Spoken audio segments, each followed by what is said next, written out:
നോക്കൂ, പോളിംഗ് ശതമാനത്തെ മാത്രം ആശ്രയിച്ചുകൊണ്ട് നമുക്ക് യഥാർത്ഥത്തിൽ തെരഞ്ഞെടുപ്പിന്റെ ഔട്ട്കം എങ്ങനെയാവുമെന്ന് പ്രവചിക്കാൻ സാധിക്കില്ല. നമ്മുടെ മുൻ അനുഭവങ്ങളൊക്കെ നമ്മുടെ പ്രവചനങ്ങളെ തെറ്റിച്ചിട്ടുണ്ട്. ഒരുപക്ഷെ പോളിംഗ് ശതമാനം കുറയുന്നത് ജനറലി നമ്മൾ സെഫോളജിയിൽ പറയുമ്പോൾ പോളിംഗ് ശതമാനം കുറയുക എന്ന് പറഞ്ഞാൽ ആൻറ്റി ഇൻക്യുബൻസി ഫാക്ടർ ഇല്ല എന്നുള്ളതാണ്.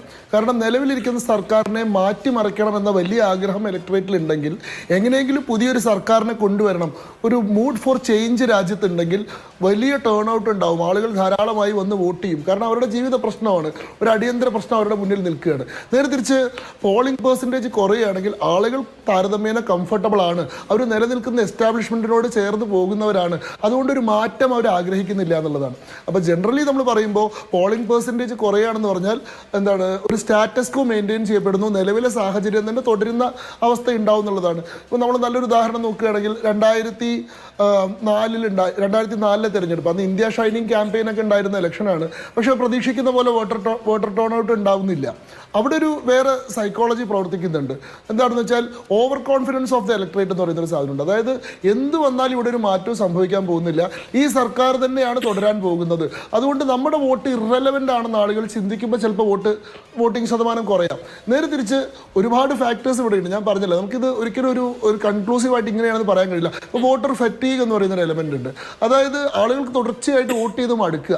അതുകൊണ്ടാണ് വൺ ഇന്ത്യ വൺ ഇലക്ഷൻ പോലെയുള്ള കാര്യങ്ങൾ പറയുന്നത്. കാരണം ഈ രാജ്യത്ത് 2020 തെരഞ്ഞെടുപ്പ് നടക്കുന്നു, 2021 തെരഞ്ഞെടുപ്പ് നടക്കുന്നു, ശേഷം 2 ഉപതെരഞ്ഞെടുപ്പുകൾ നടക്കുന്നു, 2024 പൊതുതെരഞ്ഞെടുപ്പ് നടക്കുന്നു.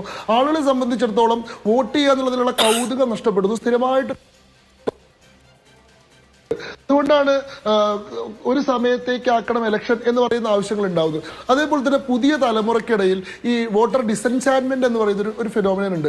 പണ്ടത്തതുപോലെ സാമൂഹിക കാര്യങ്ങളിൽ വളരെ പ്രതിബദ്ധരല്ലാത്ത, രാഷ്ട്രീയ വിഷയങ്ങളെയൊന്നും വളരെ ഗൗരവമായിട്ട് എടുക്കാത്ത, ഞങ്ങൾ ഈ ഒരു കമ്മ്യൂണിറ്റി ഫീലിംഗ് ഉണ്ടല്ലോ, നമ്മൾ ഈ സമൂഹത്തിന്റെ ഭാഗമാണ്, നമുക്കതിൽ ഇടപെടാനുണ്ട്, നമുക്കൊരു മാറ്റം വരുത്താനുണ്ട് എന്ന് ചിന്തിക്കാത്ത ഒരു സമൂഹം വളർന്നു വരുമ്പോൾ സ്വാഭാവികമായിട്ടും ആധുനിക സാങ്കേതിക വിദ്യകൾ കൂടുന്നു, ആളുകൾക്ക് വിനോദത്തിന്റെ ഉപാധികൾ മാറുന്നു, ഹോം എന്റർടൈൻമെന്റിന്റെ സാധ്യതകൾ കൂടുന്ന സമയത്ത് അവർ ഇത്തരം കാര്യങ്ങളിൽ ഇടപെടാണ്ടിരിക്കാം. അതുകൊണ്ട് പുതിയ വോട്ടർമാർ വോട്ട് ചെയ്യാണ്ടിരിക്കാം. ഇങ്ങനെയുള്ള ഒരുപാട് എലമെന്റുകൾ ഇവിടെ പ്രവർത്തിച്ചിട്ടുണ്ട്. കേരളത്തെ സംബന്ധിച്ചിടത്തോളം, ഇന്ത്യയെ പൊതുവിൽ സംബന്ധിച്ചിടത്തോളം ഈ സമയത്ത് ചൂടും ഒരു വളരെ വലിയ ഘടകമാണെന്നാണ് ഞാൻ മനസ്സിലാക്കുന്നത്.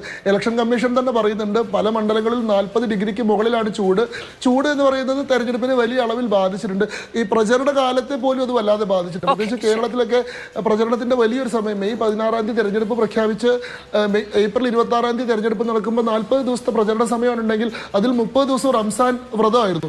അപ്പോൾ വിശ്വാസികളായിട്ടുള്ള മുസ്ലിങ്ങളെ സംബന്ധിച്ചിടത്തോളം വെള്ളം കുടിക്കാതെ രാവിലെ തൊട്ട് വൈകുന്നേരം വരെ ഈ പൊരി വെയിലത്ത് ഇറങ്ങി പ്രചരണം നടത്തുക എന്ന് പറയുന്നത് വളരെ ബുദ്ധിമുട്ടുള്ള കാര്യമായിരുന്നുകൊണ്ട് പൊന്നാനിയിലും മലപ്പുറത്തും ഒന്നും ഏതാണ്ട് ഒരു മാസത്തോളം വലിയ ശക്തമായിട്ടുള്ള പ്രചരണം പോലും ഉണ്ടായിരുന്നില്ല.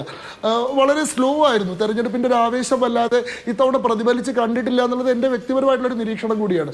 അപ്പോൾ അങ്ങനെ ഒരുപാട് എലമെന്റുകൾ തെരഞ്ഞെടുപ്പിൽ പ്രതിഫലിച്ചിട്ടുണ്ടാവും. പക്ഷെ ജനറലി നമ്മൾ പറയുമ്പോൾ കേരളത്തെ സംബന്ധിച്ച് നോക്കുമ്പോൾ 20 സീറ്റിൽ 19 സീറ്റും UDF ജയിച്ചിട്ടുള്ളൊരു സാഹചര്യമാണ് കഴിഞ്ഞ വട്ടം ഉണ്ടായത്. വലിയൊരു കോൺഗ്രസിന് അനുകൂലമായിട്ടുള്ള ഒരു യൂഫോറിയ ഉണ്ടായിരുന്നു. അത് ഇത്തവണ ഇല്ല. ഇവിടെ ഒരു കൺസിസ്റ്റൻസി വന്നിരിക്കുന്നു. ഇവിടെ വലിയൊരു മാറ്റം സംഭവിക്കാൻ പോകുന്നില്ല. നരേന്ദ്രമോദിയുടെ സർക്കാർ തന്നെയായിരിക്കും തുടരുക എന്നുള്ളൊരു ബോധം ഇലക്ട്രേറ്റിലുണ്ട്. അതുകൊണ്ട് നോൺ BJP വോട്ടർമാർ വലിയ ആവേശത്തിൽ വോട്ട് ചെയ്തിട്ടില്ല. എന്നാൽ BJP വോട്ടർമാർ ഞങ്ങളുടെ കണക്ക് പ്രകാരം എല്ലാവരും കൃത്യമായി തന്നെ വോട്ട് ചെയ്തിട്ടുണ്ട്. അതുകൊണ്ട് ഈ പറയുന്ന മണ്ഡലങ്ങളിലെല്ലാം നമ്മൾ ജയിക്കും എന്നാണ് ഞാൻ മനസ്സിലാക്കുന്നത്. പക്ഷേ ജയരാജൻ പറയുന്നത് പോലെയോ അല്ലെങ്കിൽ രാജു പി നായർ പറയുന്നതോ കഴിഞ്ഞ തവണത്തെ അത്രയും